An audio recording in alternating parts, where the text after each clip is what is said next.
So I'll be demonstrating a common business problem in AWS to you guys. So in this situation, we have a business problem, and the business problem is pretty simple. So you have, let's say you work for a company as an AWS engineer, and you have a task, and the task is your manager wants you to be able to write an automation that whenever a user uploads an item into an S3 bucket, they want the item to go into another bucket. So depending on the kind of let's say the file it is, let's say it's if it's a PDF file, they want it in another S3 bucket in a specific directory called PDF. If it's a text object, if it's a text file, they want it in another S3 bucket, the same S3 bucket but in a different folder called TXT. So the way to go about this is you need to be able to do some automation and probably write some codes. So I will be demonstrating this step-by-step guide on how to go about that. So we need few things, few resources we need to spin up. We need an S3 bucket for storage where the user will upload the object, and we need a Lambda function, and then we can actually use Python runtime for that. I'm highly recommending Python because it's very straightforward and it's easy to understand and read. So I would say go for Python. And also, even if you don't necessarily know how to write the code, I think it's important for you to know how to read and interpret the logic and understand the logic for the list. So I'm going to be providing you with a Python function you can actually use for this for the purpose of this exercise, and then we should be able to get started from there. So as you can see, we have an architecture that depicts like the end-to-end process from user upload to having like a Lambda function that tracks the buckets to see if there's been any action of a user upload, and then decides to determine where that object goes into at the end on the right side. So let's get started. So get into your AWS console. I would say create an S3 bucket. I believe you should know how to create an S3 bucket. If you don't, just go into this search bar on the management console, search for S3 and create S3 buckets. Understand the bucket names are globally, they are very unique. So you should have a unique S3 bucket name that no one is currently using. So I created an S3 bucket called techjack-inputs, and also I created another one called techjack output. So when a user would upload into this techjack input, and once the Lambda processes that object, it goes into this techjack outputs. So keep in mind that most job functions that require this will be people that are trying to be data engineers, AWS, I would say maybe AWS automation engineers or AWS developers or cloud engineers.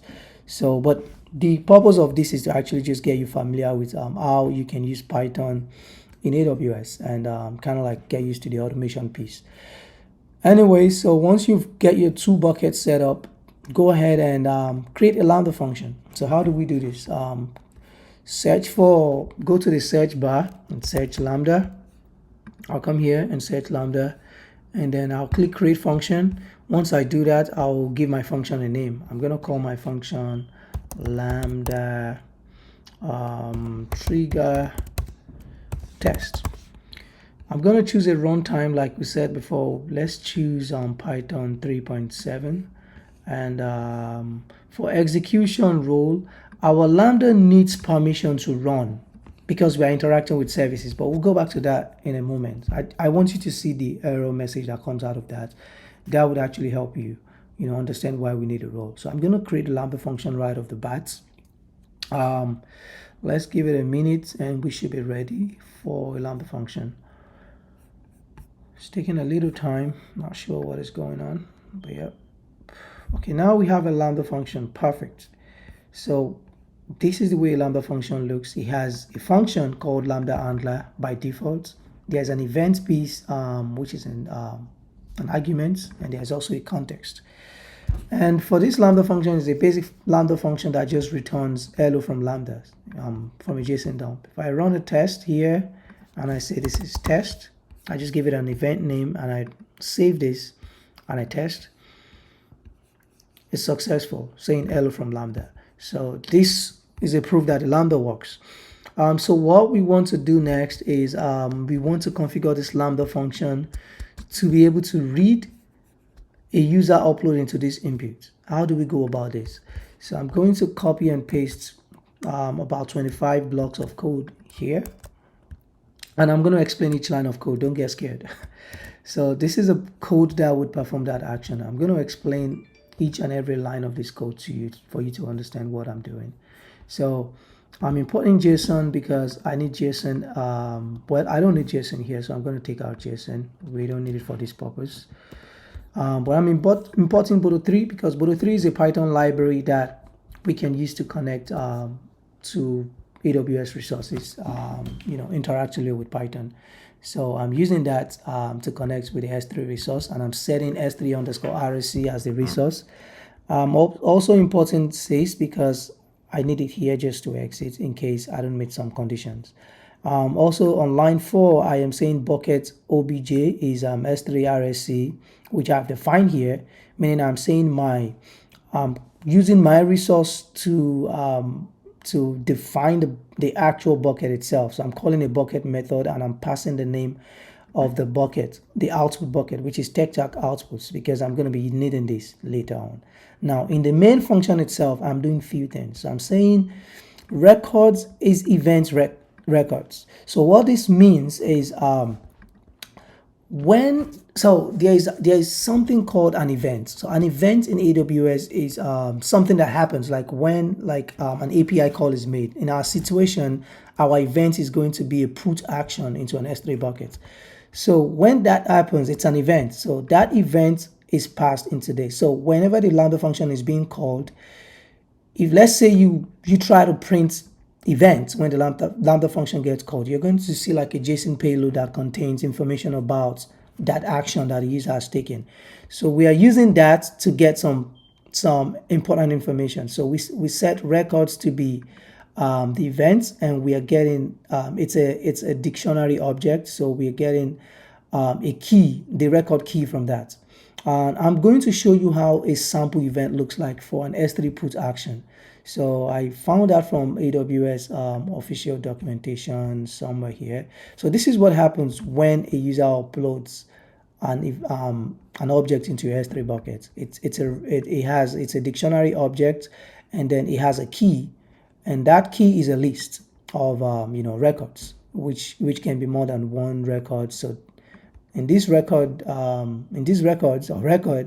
we have few things to know. We have the time of the event, we have the name of the event, we have the identity of the user, we have parameters, which is like IP address. But what is important to us is the S3 key under the records, and then we want to get the name of the bucket, and also we want to get the name of the object.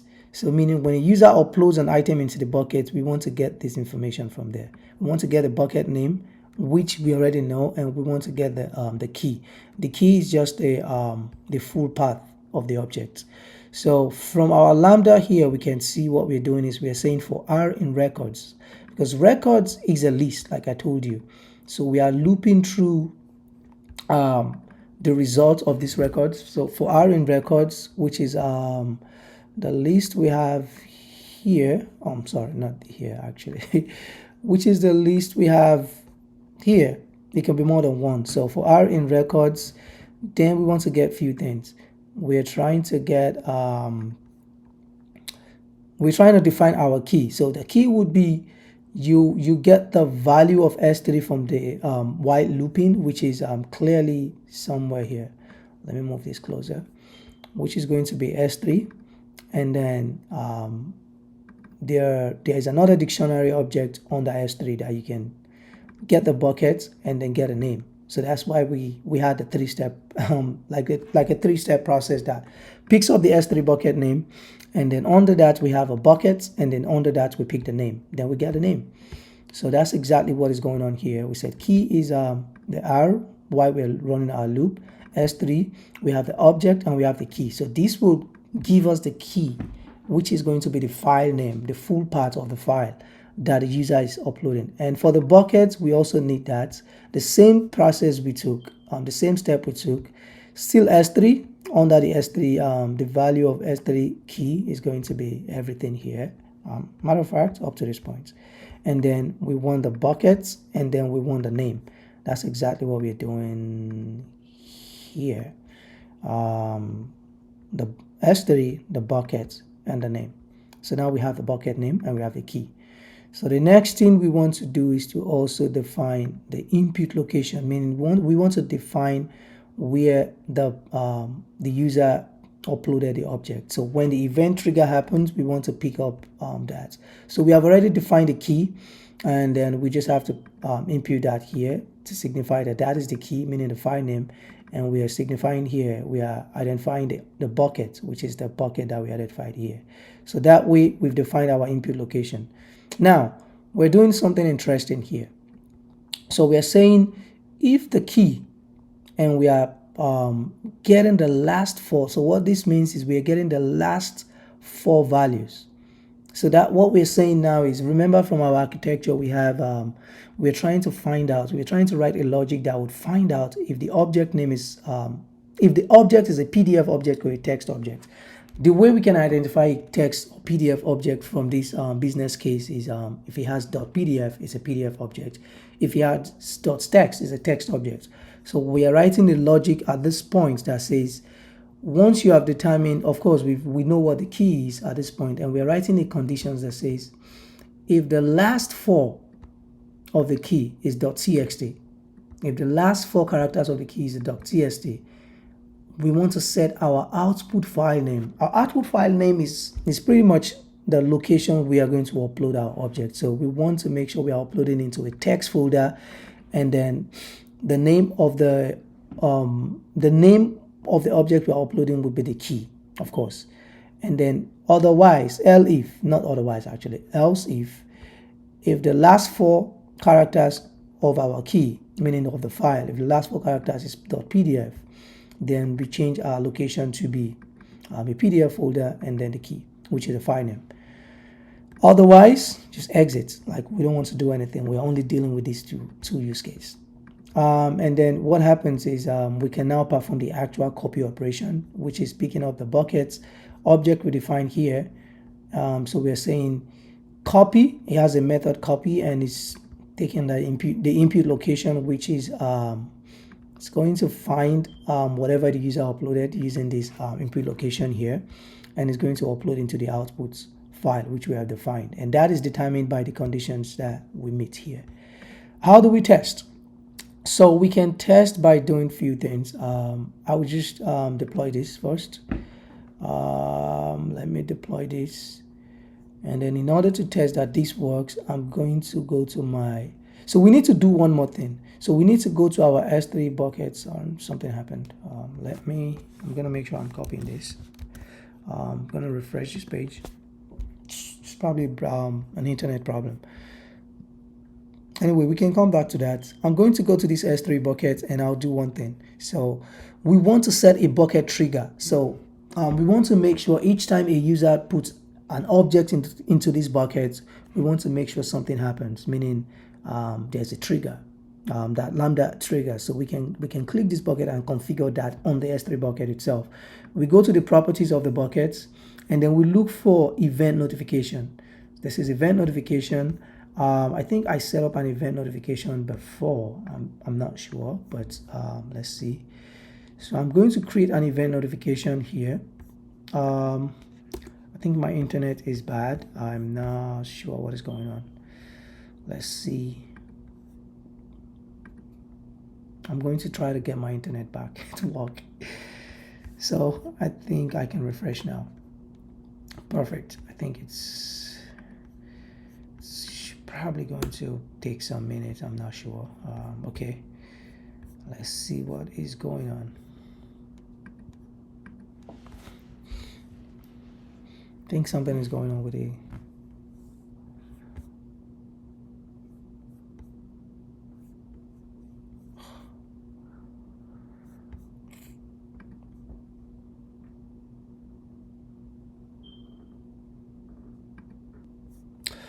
So I think my internet is back. So I took a break to get my internet done. But yes, so in the input bucket, we can actually set up our trigger. So we can go to properties. Under properties, we search for event notification here.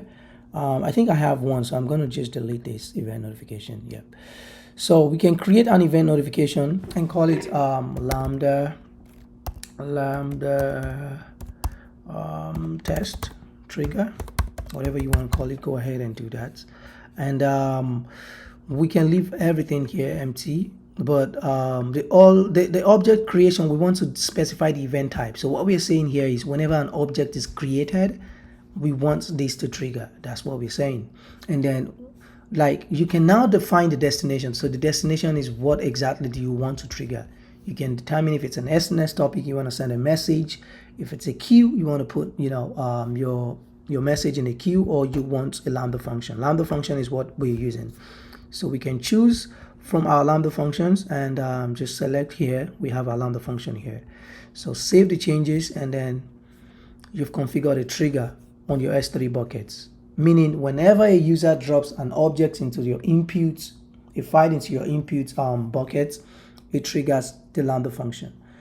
We go to our Lambda function, and we need to do one thing. So in the Lambda function itself, let's see, I think, yeah, I got the error from the internet. So in the Lambda function itself, I'm gonna deploy this to make sure it deployed. Okay, perfect. And then I am going to do one more thing. I'm going to have to configure my permissions, because from our architecture, you can see we are communicating between services. And in order for a Lambda function to be able to get an object from an S3 and also put an object into an S3, it needs the right permission.